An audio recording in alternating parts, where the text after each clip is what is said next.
今日はクリップとボンドを使ったミシンバインディングをご紹介します。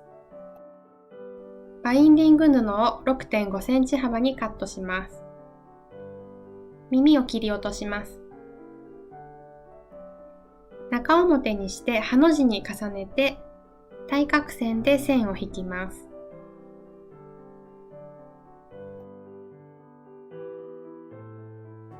線の上を縫います。縫い目から 7mm のところで余分を切り落とします。アイロンで縫い代を開きます。外表に半分幅に折ります。これでバインディング布の準備は OK です。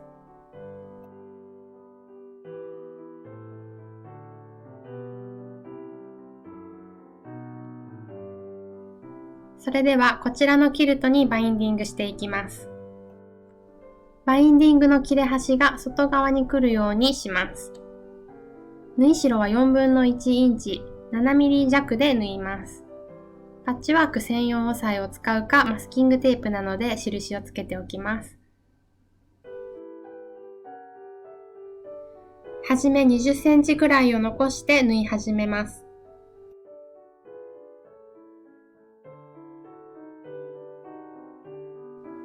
角まで来たら 7mm 手前でストップし返し縫いします。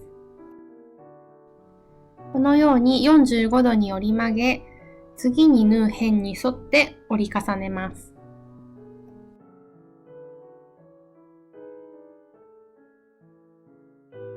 端からまた縫っていきます。これを繰り返して、スタートした辺に戻ってきたら、早めに縫うのをやめます。バインディングの端を少しカットして、開いたものを定規代わりにします。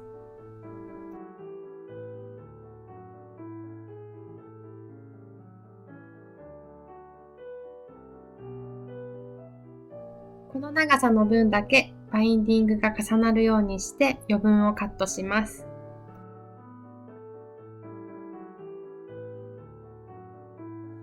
はじめと同じ方法で直角に中表にして縫いつなぎます。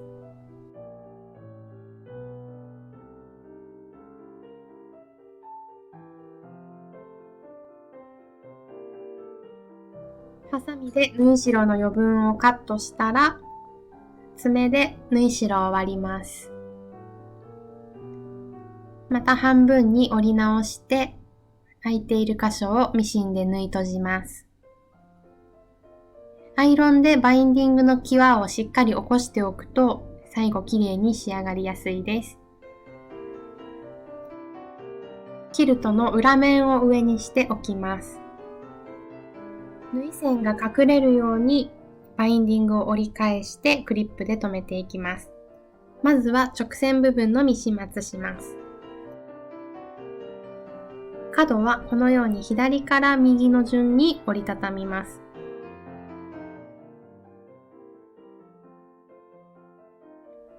手芸用ボンドを少しつけて指で押さえ、クリップでも留めておきます。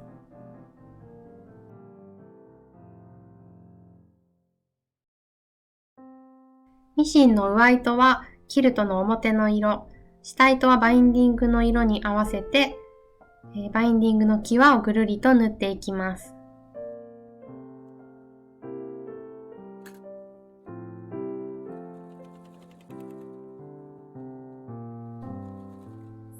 待ち針と違ってクリップなので早めに取ることになってしまうのですが、その分バインディングの幅を広めにしてあるので、裏は落ちずに縫えていると思います。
スタート地点まで戻ってきたら、少し重ねて縫って返し縫いをして終わります。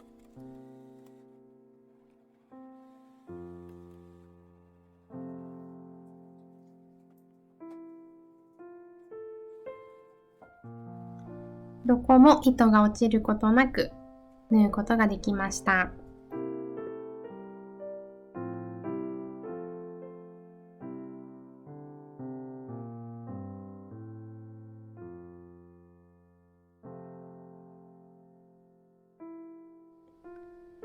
ここの縫い代が若干大きくなりがちなので、完璧な仕上がりというわけではないのですが、一発で外れないで縫えるので早い。そして待ち針を使わないので安全に仕上げることができます。